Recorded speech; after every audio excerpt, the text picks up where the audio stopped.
So let's take a look at the solution for task 16. The first requirement here is to create an array with random numbers of length 10. So any random number will suffice here. So I'm just going to do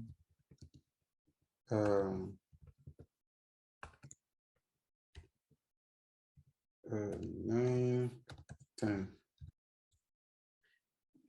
All right. So you have 1, 2, 3, 4, 5, 6, 7, 8, 9, 10 values here. And the second one says use this array to generate an array of the positions of all the odd numbers. So we are going to get the position of only the odd numbers. All right. So we're going to check for all the odd numbers and grab the index and use it to make another array, which will be our result. So there are a couple of ways in which you can achieve this. Several ways, including the ones that we've not discussed, and including everything that we've discussed. So the first one we can use for each to solve this problem. And we can say const variable b, which will be our result, equals to an empty list. We want to keep the values there. So we now do a dot for each, and we want to pass in, we need the value and we need the index, right? So this is what we care about, to get the index. But this value is important to us because we need to check if this value is an even number, odd number. How do we check if a value is odd number, right? And remember that your for each does not create a new array. That is why we have to define this array here in order to put all the input that passes our test. The optimum thing to use here is if value not equal to if value modulus, remember we need the odd numbers, modulus 2 is not equal, then we know that this is an odd number. If this condition is true, we know that it is an odd number, right? And then we can do our b.push index. We want to insert the index of this value to this array. And at the end of the day, if we console log your b,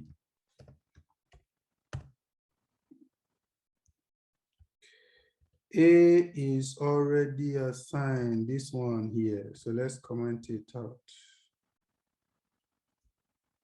Let's also take out this one so that we have clean results. So you see here, this is the result I expect you to get.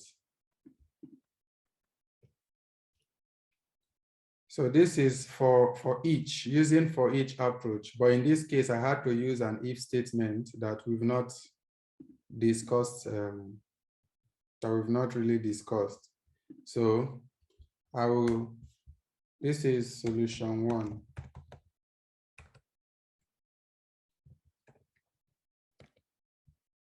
So let's solve this with what we discussed here, the last class. So we know that we can use this to find an index, and we can also use index of to find an index. The first thing you want to do, you want to get all the values that you want to check for the index. So this same for each can also be used. Solution 2 can also use for each because we just want to loop. Let me comment this one out. So we are using the same variable b here. So this time I don't want to use this. I want you to take note of this result so that you know this is the result for solution 1, so that you know that they will be equal. All right, so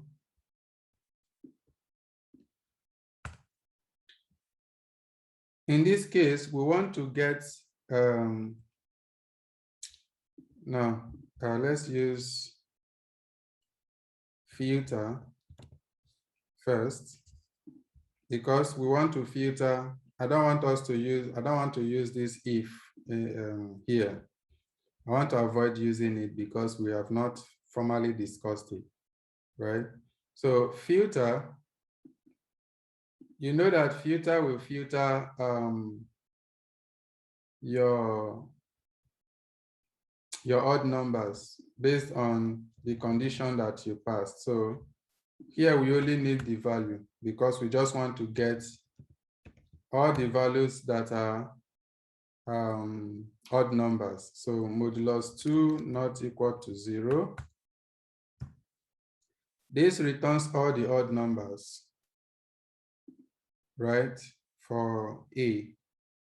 And now, from this A, we can chain our results by adding a dot here and go through this particular one. So we first of all do a filter. We get all the odd number. Then we go through all the odd number. The only thing we need is the value also. And we are going to insert b.push the index. Remember the index. Now, remember that your for each can accept 3 parameters, right? Index and the array itself. The array itself that you are looping in. So now this array itself is not going to be this. It's going to be the filtered array because that is what we are accessing the dot for each. So this one is going to be the filtered array. So this is a good use case where you will need the third parameter. So now we want to push from this array, we want to find, now let's pay attention here. We don't want to find the index in this array, pardon me. We want to find the index in this full array because the index here is the wrong indexes because we have filtered the record. It's going to have wrong index. So we don't actually need to use this. We need to use the main array, which has not been altered. So you want to do a dot index of the value. Now, if you do this, your B is going to, again, hold this value. So if we console log this, you see the results. If you compare the result with this one that we got from the first solution, you will know that they are the same.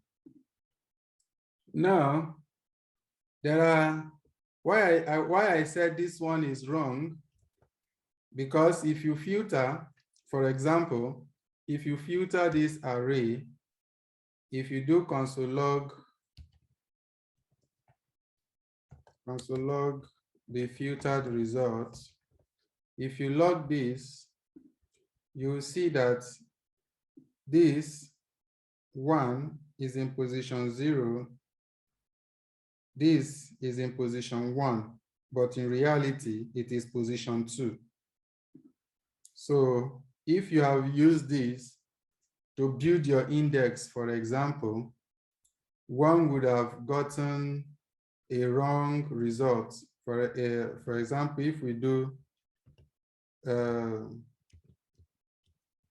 let me just use this one. If we refuse to use this index of, and we just use this index coming from here, for example,